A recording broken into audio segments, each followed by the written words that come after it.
as much as that trip was like a fun trip, it was just very emotional. Like you see that kind of emotional trip that you didn't plan for and it just happens. That was that trip.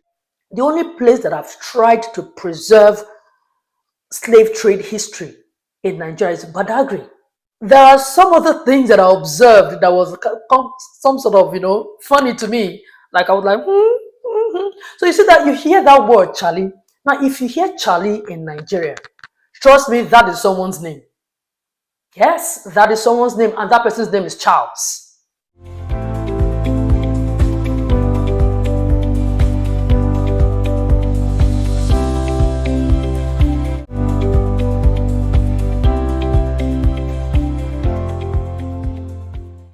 As a Nigerian and an African, my wish has always been to tour the continent of Africa because I believe that Africa is an untapped continent. Africa is beautiful.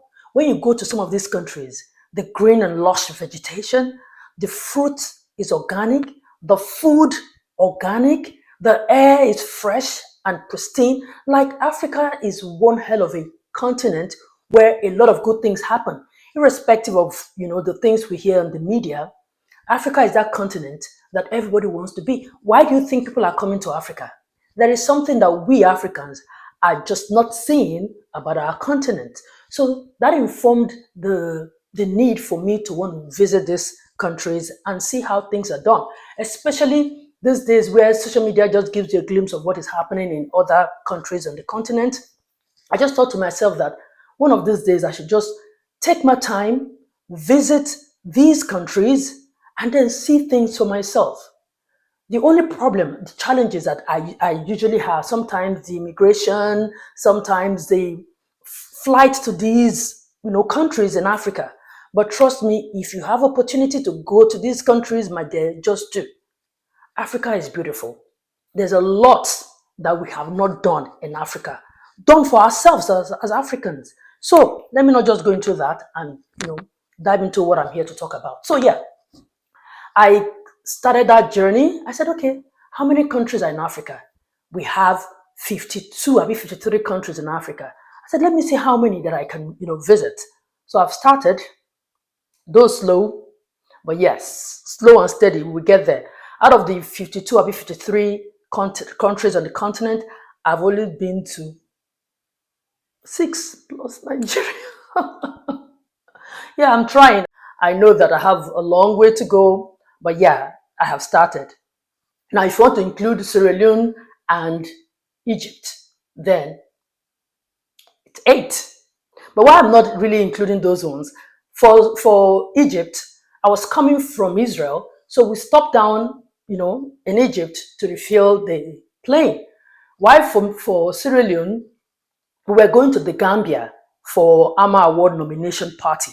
That was in 2012, maybe 11, with Pisanyam Osigwe, the founder of AMA Awards. We're going to the Ari plane that took us there. Apparently, they didn't have enough passengers going to the Gambia to fill the plane. So what they did was to pick up a lot of passengers going that route.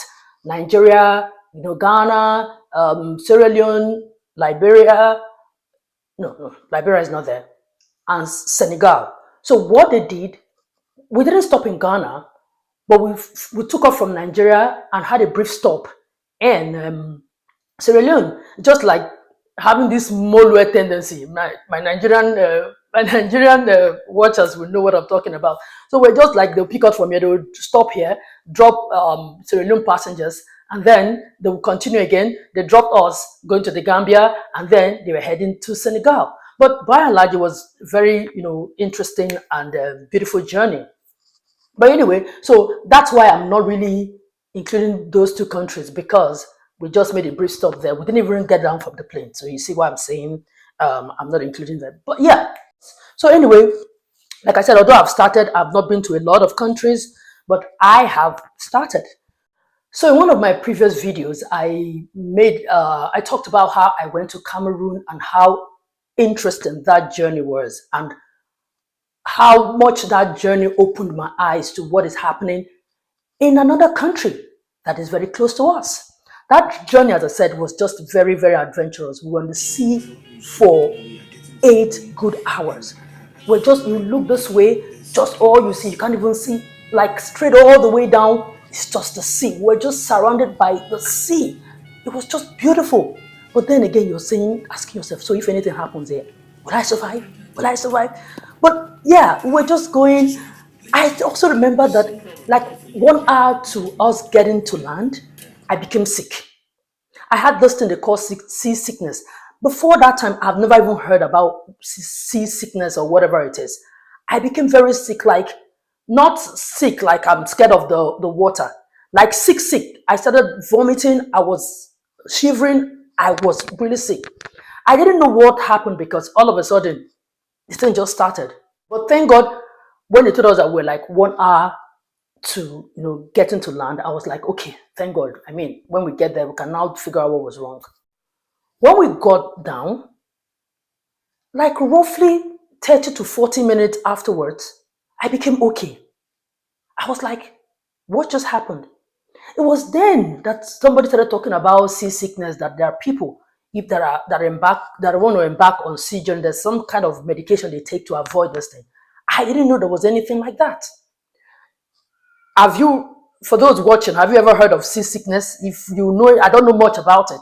After that time, I've really not paid attention to that because it just didn't make so much sense to me. But if you're someone who have experienced it or knows anything about seasickness, just tell us in the comment section. Let's maybe know more about it, because for some reason that was the first time I heard about it, and it had to happen to me before knowing about it. But yeah, it was a thing. So, but after that, we got into the country. It was okay. But I'm not here to talk about that Cameroonian trip because I've talked about it in a previous video. If you want to um, see it, or the link will be in the comment section. You can look at it from there. But yeah, it was an interesting trip. Now came to Ghana. My Ghana trip was an emotional one. You see, I didn't plan it that way. It wasn't intended for it to be that way. But when we got to Ghana, me and one of my colleagues as well, because of course I was on leave then, and I decided to take a trip. Yeah, I am that girl that enjoyed her single life. I was that girl that was always traveling when I was on leave. I am that girl. So yeah, I was on leave and I went with my colleague Shola. At that time, Shola actually just got married. So, but again, we've already planned the trip, so we went together. When we got there, we stayed in this hotel. I can't remember the name. This is the room. Not so fancy, but it was good. The plan was just to stay within Accra, go to the market, just buy things, and just spend a few days. But then we remembered one of our friends that was in university. She was not actually my friend, was a friend to my colleague Shola. She was a student at the University of Cape Coast. So we thought, like, okay, what are we doing? Let's go and see her.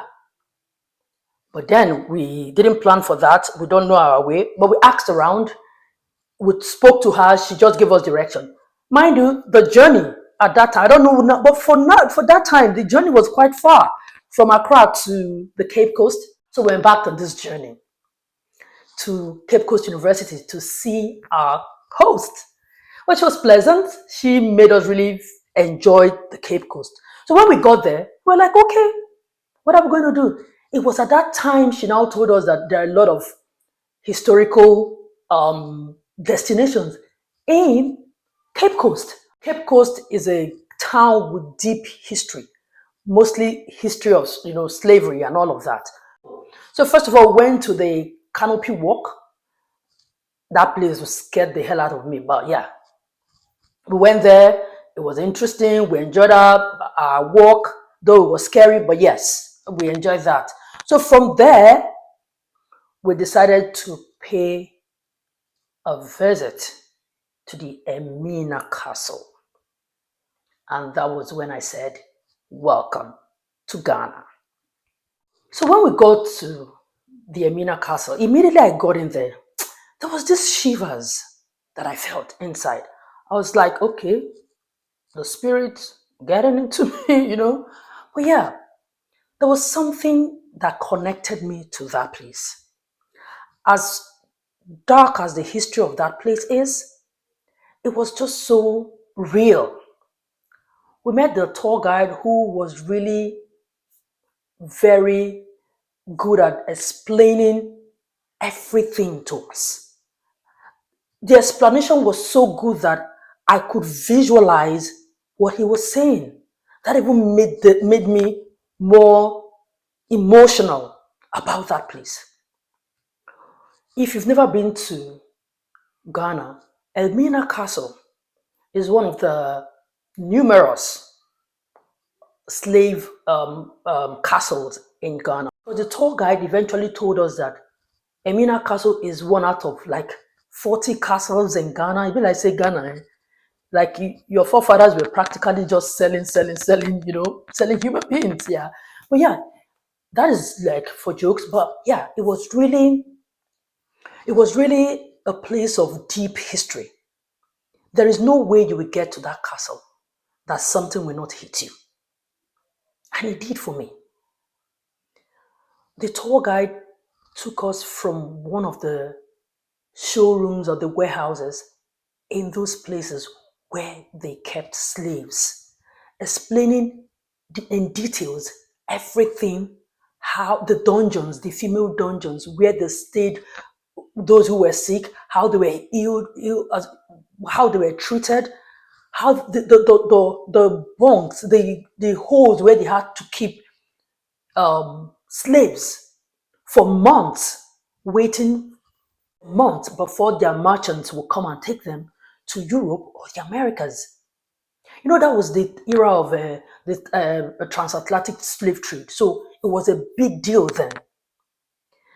The man took us it was just explaining all I could visualize were the pain, the torture, and what these people had to go through at that time.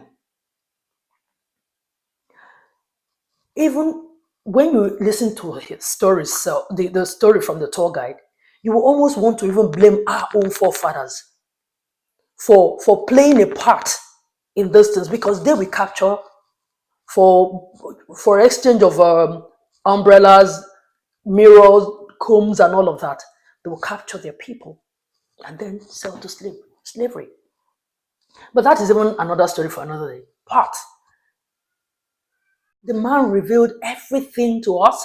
At some point, he took us to outside of the castle, like somewhere that looks like a balcony where you oversee the sea, right?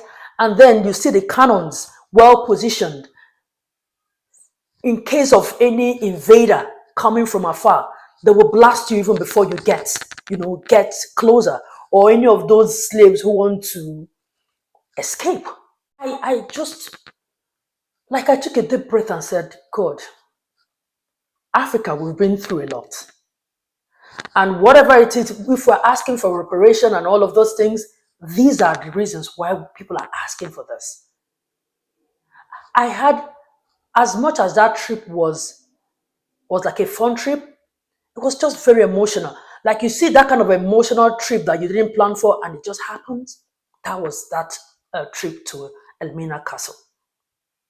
From there, standing in that balcony, you can see an overview of Cape Coast community. Just beautiful. You see that it's just it looks peaceful to me. But you can imagine the havoc that was done on this land. You can imagine. You see, I just want to thank Ghanaians for preserving this thing. In Nigeria, I don't know whether we have a castle. Like, I don't know whether they actually built a castle like this in Nigeria. But from some accounts that I read, some of the slaves who were captured in Nigeria were taken to Ghana, where they would keep them for months before, taking them to Europe. So it's like the castles were not everywhere. I don't know if Nigeria will have a castle. I don't know if a castle was built then, or maybe we actually had one after they abolished slave trade, whether they destroyed it. I really don't know if they had a castle in Nigeria. But the town like Badagry is the only town in Nigeria that has been able to preserve some sort of the residuals of slave trade left in the country. So when you go to Badagry, a lot of stories to tell. not necessarily seeing a castle like this, but you see something that tells stories of slave trade. There's this family, Mobe, a royal family, they've been able to document a lot of things about slavery in Nigeria. Also, the Seriki Williams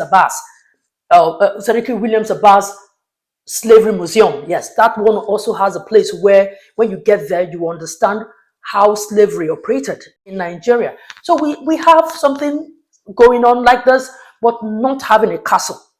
Yeah.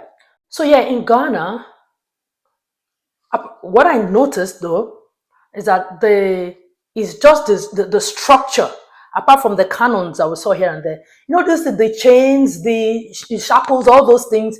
They didn't really show us that. I don't know whether it's the tour guide that didn't show or they don't have it. But in Nigeria, the museums in Nigeria, the slavery museums in Nigeria, chains, they kept the like all those things, you know, the monies that are exchanged for human beings, the one bottle of alcohol or something that they will exchange for maybe 40 people. And you know, Nigerian museums, slavery museums kept those things. So if you go there, trust me, you see a lot of artifacts there, which I didn't really see in Ghana. Right? I only, okay, the structure, yeah, but they don't have all those things, or I didn't see. They didn't show us that. So yeah, nonetheless, it is where every other person should go to. And as of the time I was leaving, I made sure to capture this and engraved it in my soul, in the everlasting memory of the anguish of our ancestors. May those who died rest in peace. May those who return find their roots. May humanity never ever again perpetrate such injustice against humanity. We, the living, vow to uphold this. Very, very profound. It will never happen again. Some people will tell you, well, there's still modern day slavery, is still happening. Just that we are now more self-aware. If it's happening to you, then you are the one choosing to put yourself in such situation. Unlike those days when people didn't have a choice, they were just capturing people. Yeah, you see, this really broke me. Like, we practically left there almost cleaning our tears. I really underestimated how much impact that visit is going to have on me, because it's not where we planned to visit. It was just like an accidental visit for us. We didn't plan to be there. So I think I wasn't prepared for the emotional roller coaster that place was going to bring. So after we finished from there, as emotional as that was, I had to quickly snap out of it because I was in Ghana. I needed to enjoy other things. I'm not just going to wallow in that and allow that mess up all my trip. So yeah, I had to quickly get out of that mood and started enjoying the town. So from there, the following day we came back to Accra, and then we went to the Independence Square. See the contrast coming from a place of slavery to a place of freedom. You see? So yeah, that place, the Independence Square or the Black Star Square, represents freedom, represents liberty, represents a new beginning. So that was how I felt when I got there. Coming from a place of slavery, a place of darkness, a place of retrogression, to a place of freedom, it meant so much to me. So I could actually feel that freedom when we got to the Black Star Square. So yeah, from there we just went around, enjoyed the freedom that place brings. Me and my friend, we took pictures. Just two different pictures. From there we went behind. I don't know. I think it's behind the square. Yeah. So I think from there we went behind the square where they have the beach. We saw people just having fun. Some having really crazy fun, like this guy that had to immerse himself in the sand and he's using his genitals and everything. So it was just like everybody expressing that looks like freedom. So from there, we took another trip to Kwame Nkrumah's park. And you see the connection to these things. From a place of slavery to a place of freedom, now to the place of the man that represents freedom. Kwame Nkrumah, for those who do not know, is one of those Pan-African leaders, those people who represent, when you talk about Kwame Nkrumah, you're talking about Zeke of Africa, you're talking about Nelson Mandela, you're talking about Awolowo. There are a lot of people in Africa that represent those that we call the fathers of democracy in Africa. Kwame Nkrumah is one of those that you call the father of democracy in Africa. So we went to the park and we just enjoyed the beautiful park and all it represents. When you get to that park, you will see people coming there to take pictures, people just trying to know more about who Kwame Nkrumah was and what he did while he was alive. So that park is very, very symbolic for a lot of people who want to know more about African history, African freedom, African democracy. Kwame Nkrumah is that guy. So that park is really very significant to a lot of people, Africans, not only Ghanaians, Africans in general. So from there, we just saw Kwame Nkrumah's cars. When you look at these cars, you just say, nah. In those days, for you to have these cars, know that you're a rich person. But look at the cars today. Nigerians will always tell you that who first buy car, now buy old model. This is just, that playing out here. So from there, I also saw where he was buried. It was one trip too that I'm not just going to forget in a hurry. I enjoyed Ghana. Yeah, so it was just a park that practically represents unity. So most of the people, not even one person, most of the people that I met there, I still talk to them. So you see the significance of that park, bringing people together. And those people, one of them is from Ivory Coast. One of them is from, of course, Ghana. There was this person from Benin Republic. Just picture how that park just brought, and me from Nigeria, right? That park, without even trying so hard, just brought nationalities together. Yeah. And till date, I and those people, we still talk. So yeah, from there, we actually, before we left Ghana, we were sure to, at that time, there was this fashion designer that I knew. She was already I knew her even way back from Nigeria. She was not even in Nigeria, but I heard of her. She's Ghanaian, Duaba Sawa. She's Ghanaian. I heard about her in Nigeria. I said, okay, why not? Going to look for her store and maybe buy one or two things. Then I don't even know how she's doing now. Duabasa wasn't cheap then. I remember making two clothes. Very, very beautiful pieces I made from her. One is red.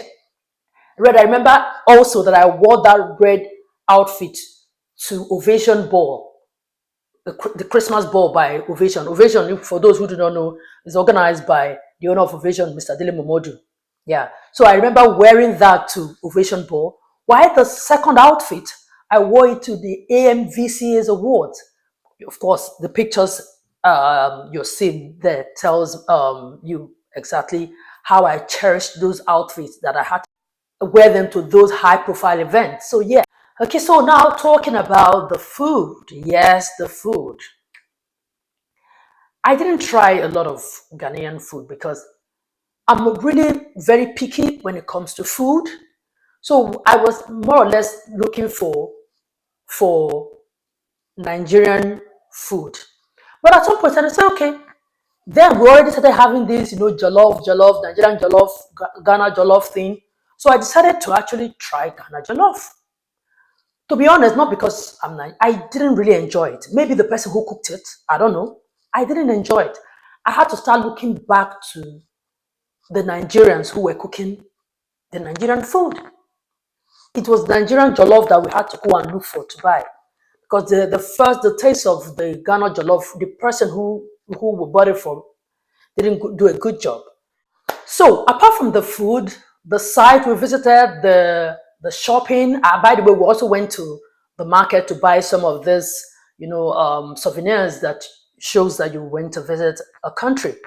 But I can't remember the way I dropped those pictures. But yeah, but there are some other things that I observed that was some sort of funny to me. Like I was like, So you see that you hear that word Charlie. Now, if you hear Charlie in Nigeria, trust me, that is someone's name. Yes, that is someone's name, and that person's name is Charles. So Charlie is always the short form of Charles, right?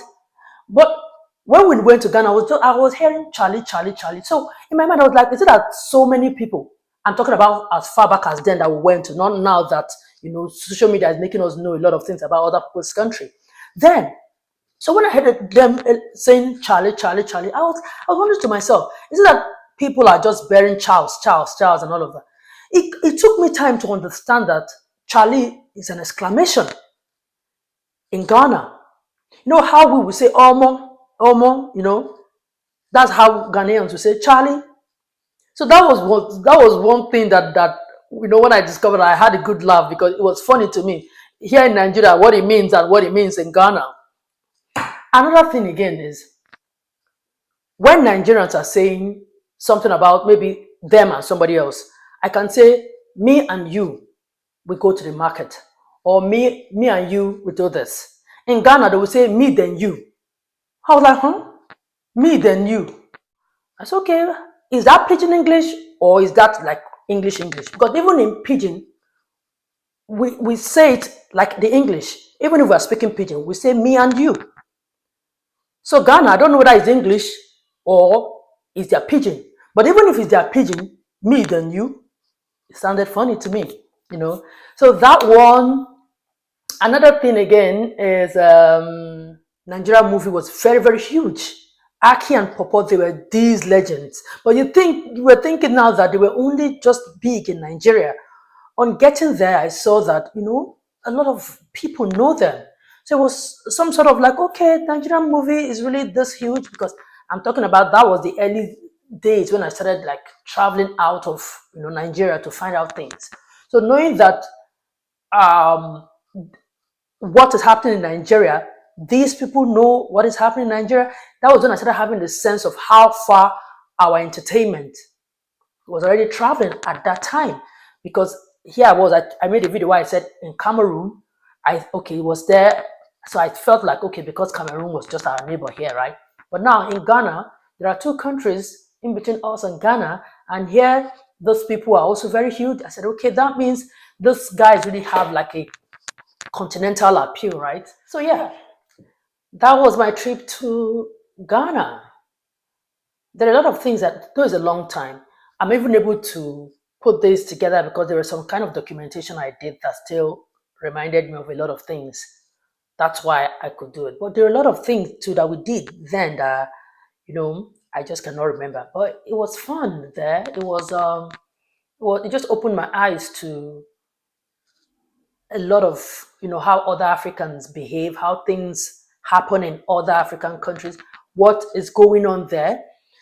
So I hope to visit more countries in Africa. I hope that they will make immigration much better in some of these African countries, even for us to even have flights that will take us there, because those are part of the problems. A lot of people want to tour Africa, but you see, it's like there is no good connection by air or by road to these African countries. So somewhat difficult to navigate to different African countries. There are some countries that you should be able to maybe drive to because of nearness. There are some you should you should be able to take flights to. There are some you should just be able to. But if you're prepared for that, be sure that you're going to encounter a lot of hassles, because it's like traveling in Europe is even easier to travel in Africa by Africans. How sad that is. So yeah, my journey continues. Ghana down, Cameroon down, the Gambia down, Benin down, Togo, yes. So yeah, slowly but surely, I've started. How will we get there? Anyway, that's my trip to Ghana. I hope you see Ghana. For those who have never been to Ghana, you see Ghana through my my lenses, you enjoy Ghana through me, and hope that maybe you want to visit Ghana if you so wish. So yeah, that's it. Thank you so much for watching. Don't forget to subscribe, like, and share. I see you again in my next video. Bye.